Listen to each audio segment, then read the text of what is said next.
everybody.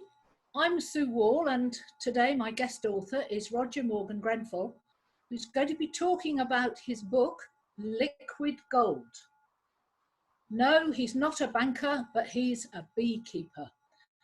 And his book is based on his early learning experience as a beekeeper. Welcome, Roger. Thank you, Sue. Lovely to be here. It's lovely to be talking on such a sunny day when the bees will be busy. But before we get into bees, what I'd like to ask you is to tell us briefly a little bit about your early life before you became a beekeeper. It's a curious life. I was a soldier for 9 years, and this is going back to the late 70s, early 80s. Then I ran a little company which brought in cookware and nice things to cook with. And over the years, I've sort of tried lots of different things. I was involved in helping set up Help for Heroes. I kind of have an ADHD thing that allows me to go and try lots and lots of things. And beekeeping was one of the things that fell into that. A natural beekeeper with a bit of ADHD, I'd say. The other thing I wanted to ask about is writing.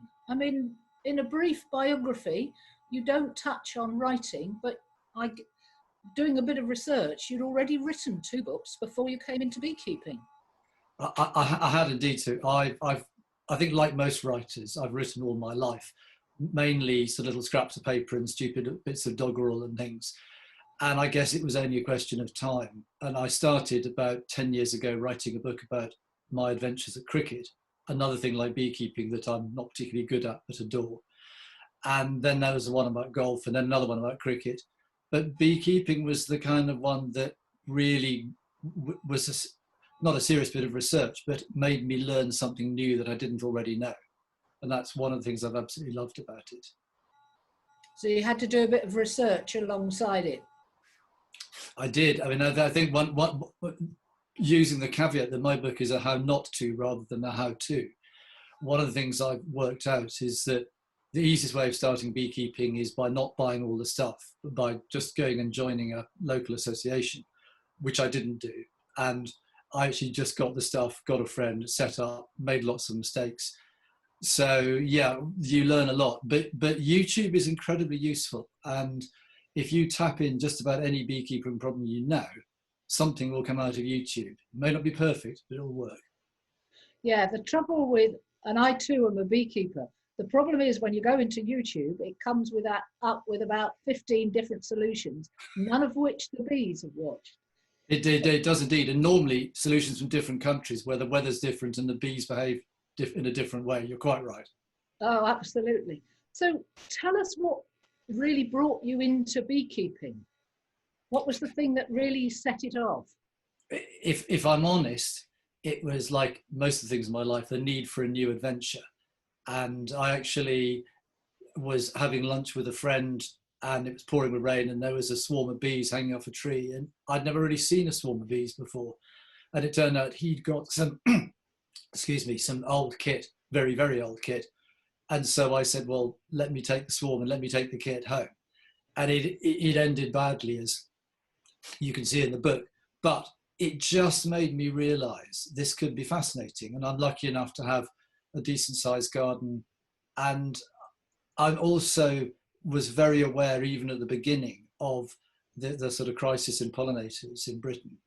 And this was something that I could do that would be possibly quite useful. So yeah, that's how it kicked off.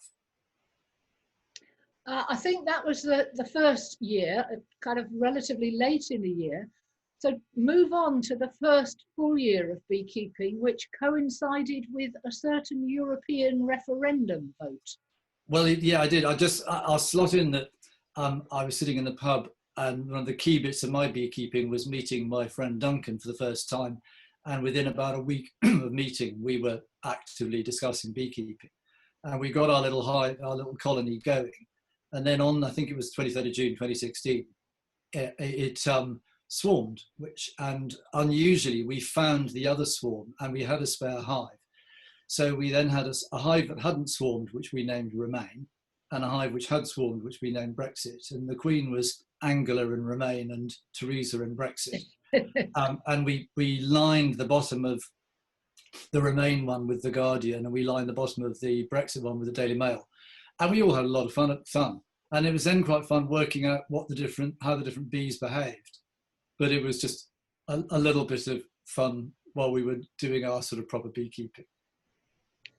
I think it's about time you also introduced your fellow beekeeper, Duncan, who I feel is a very long-suffering person, but also he seemed to be a perfect bee buddy for you, but you hadn't met before until this.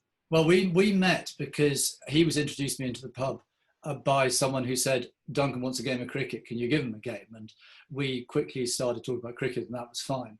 But you're absolutely right. Duncan's 25 years younger than me, but in the relationship, it's kind of parent-child the other way around. He is practical and sensible, and I'm kind of quite, I get a lot done, but it's sometimes not very well thought through. And Duncan also operates at night rather than the day, because he runs a little fruit and veg business in Covent Garden. So it is quite rare on occasion when we meet each other. And sometimes at 5 o'clock in the morning on a high summer day, he'll be driving down from Covent Garden, and we'll actually meet at the hive then. And that's rather a wonderful moment. But it's a very nice byproduct of the whole thing for me to have a new friendship developing alongside the new hobby. And I think, without being silly about it, no, we got on extremely well. And that, I think those friendships are very special. Yes, although the book essentially is about bees and the title Liquid Gold, the honey that we get from the bees, but there is very much a serious, a rather more profound level. And one of the key parts of this is the friendship and why that's important. I wondered if you wanted to tell us a little bit more why it's so significant to you at the time of life that you are or were currently at. Yeah, I think a lot of it is about the need for an adventure, and the search for new meaning in a life where you've got less in front of you than you have behind. And I was very conscious of that. And that was actually what my last book about cricket was about. And I think the friendship, you look at the friendship through the prism of that and you begin to understand. But what it was from my point of view was all the elements of a new adventure. And obviously, I mean, they're mainly fun, but also the days when maybe Duncan's day hadn't gone so well or mine hadn't gone so well, and we could just sit over the bees and have a good old whinge. And I think we both found that equally important and you know, rather sort of a good dimension to the whole thing. And I gather the friendship continues today and you're still beekeeping together. Well, we're still talking, actually. Duncan is right now down with the hives, checking one of them, and expressed an interest in being part of this interview. And I've told him, no, absolutely not, get on with the beekeeping. But no, it's very much gone on. We've just got our third hive going now, and we're about to do a fourth. So we're kind of getting ideas above our station. You're definitely on a growth curve there. We are. Which brings me neatly to the third, well, I suppose in one sense, I guess she's the fourth character in the book because we shouldn't forget the bees. But the third person who features very much in the books is your wife, Caroline. And at this point, I just have to read a little bit from the book because it does express your relationship, I feel, rather well. This bee business, she said, are you going to take it seriously? I skip a bit, but onto it. Of course. Why do you ask? Was your reply. It was a stupid question. I knew exactly why she'd asked. I started brushing my teeth to avoid a complicated discussion. Solid marriages, after all, being based on a fine instinct as to when it is not a good time to talk about something. Tell us more about Caroline and her role in the background of the beekeeping. Well, Caroline's background is as a scientist, so she's very, very practical. In fact, by trade now, she's an artist, but she likes things to be done that have a bit of research and are done via a process, whereas I like to rush in like a herd of elephants and just get it done. And I think her role, both in the book and in the reality of the beekeeping, was every now and again just to go, well, hang on. I mean, like when we'd originally set the whole thing up, and I said, what more could we need? And she said, perhaps you need bees. And we hadn't actually bought any bees. So it's having that still small voice of calm. But one of the things, and I hope the book brings it out, is that she was just as enthusiastic about it, and still is just as enthusiastic about the whole project as we are. And it would be very difficult to do it with the intensity that a beekeeper has to, if the other half thinks it's a complete waste of time or dangerous or something. And no, she absolutely gets it. And I'm very lucky that she's supported it the way she has. I hope I haven't been too rude about her in the book either. I wouldn't think you'd been too rude about her at all. She Good. comes across to me as the perfect foil to your nature as a beekeeper. And I think you're probably giving a good piece of advice there to all beekeepers. It needs to be something your partner is at ease with, shall we say. Well, certainly, because at one point she had to come and help me take a swarm, and she never handled a bee before, and that worked well. Well, again, there's a nice piece of marriage etiquette around that situation in the book, but I'll leave others to read that. I want to ask a different question. It's to do with the chapter heading quotes. Every chapter of the book, and it is in a sense a bit like a diary of beekeeping. It takes us through your beekeeping year. But the chapter heading quotes fascinate me because they range from quotes from people like Winnie the Pooh to Arthur Ashe, the tennis player, and then to Karl Marx. So how did you get such a mix of quotes? And did you choose them at the time, or did they fill in when the book was finished and you were just editing and looking at the chapters? That's a very good question, actually. I mainly chose them at the time. And I keep a commonplace book, and when people say things and I read things in the paper that just are nice little quotes. So I've got a huge amount of them. But what I was trying to do with each of the quotes was to give a sense in one line of what the central thrust of the chapter was. And I mean, the Winnie the Pooh one's probably the best in the thing, because actually that's what Winnie the Pooh does, honey. I think one or two of them probably got culled at the editing stage, and we agreed to replace them with something that was a little less obscure. And Karl Marx was, I think that was the one where we had completely messed up and killed off a colony by our messing up. And it was just this comment about kind of leadership and all the rest of it, which seemed very appropriate. But no, it's a good question. I sort of take a strange pride in those chapter headings. Well, I certainly was fascinated by them. I want to now move to what I see as really the deep underlying message from the Bee Book.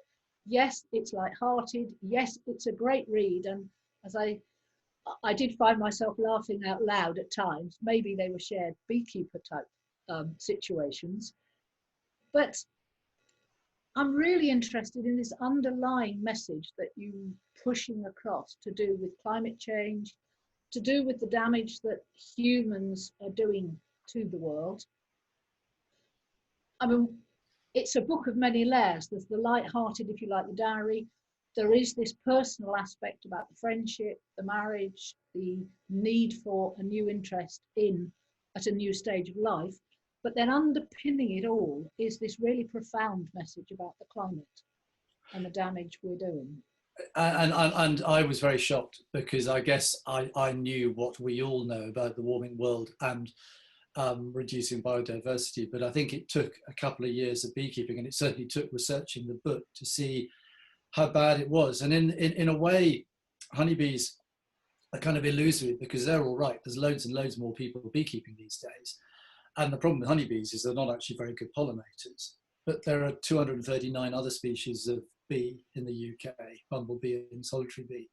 And they are the ones that are the good pollinators. And not all of them, but many, many of them are on the brink of extinction because of the way we've used our land, the way we've used pesticides and herbicides.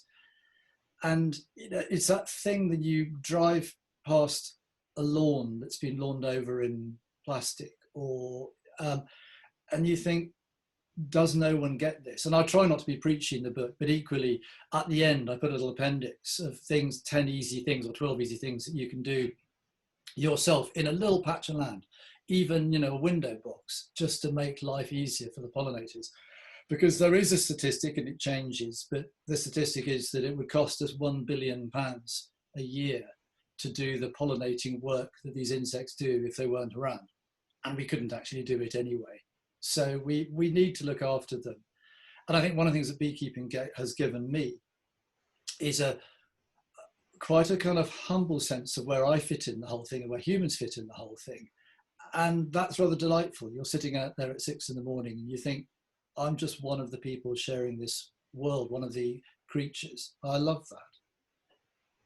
Yes, and I have to say that the list of things to do, I thought was a great list, because some of it's very simple, like teaching your children to respect bees and not swat them. Things like leave some water around for the bees. People don't realise that bees actually do need water. Obviously, some of the others are a little bit more prescriptive for some gardeners, the idea of giving up pesticides. But it is a great list for people to look at, having read through your book and the research. I was fascinated by some of the data that you found out as well. Well, I think one of the easiest things, funnily enough, is this no mow May. That if you can bear to leave your garden unmown during the month of May, you'll help everything. And funnily enough, I'm a parish councillor in our village, and we've now agreed not to mow any of the edges and everything else. We're going to drop 2 or 3 mows a year, and that's going to save money. But it's also going to give the biodiversity a push. And by the way, I think one of the things I try to do in the book and anywhere else is be positive about this. You know, we need to be encouraging people. We don't need to be lecturing. There's enough people lecturing them out there. Just say, look, it's not a case of how bad it is. It's a case of how easy it is to be better. And that's what that appendix is all about. Well, we are getting close to the end of our allotted time. I've got a couple of final questions. Well, actually, it's 3. Have you entered another honey show? Was the first brief one. No, but I'm going to. I'm too competitive not to. We gave it a miss last year, but I think our honey is getting better and better. And the little bit of me wants to just, I mean, last time I think the comment under my pot of honey was not necessarily a disgrace. I'd like to think I can go one above not a disgrace, and maybe this is a decent jar of honey. So yeah, I'm going to do it again. Okay, we'll wait to hear more on that. My next question was going to be, how are the bees? But you've already told me they're out there thriving and Duncan's in control. Yeah, so we're completely confident. Yeah, that's how it should be. And the final question, the next book. Is there another one ready to roll? There is, and in fact, even today I should be out on an island off Wales. I'm writing this book about a seabird called the Manx shearwater. My 50-year search. I mean, I've always been obsessed by them. So it's a kind of book about an obsession, but a book about this incredible oceanic traveller.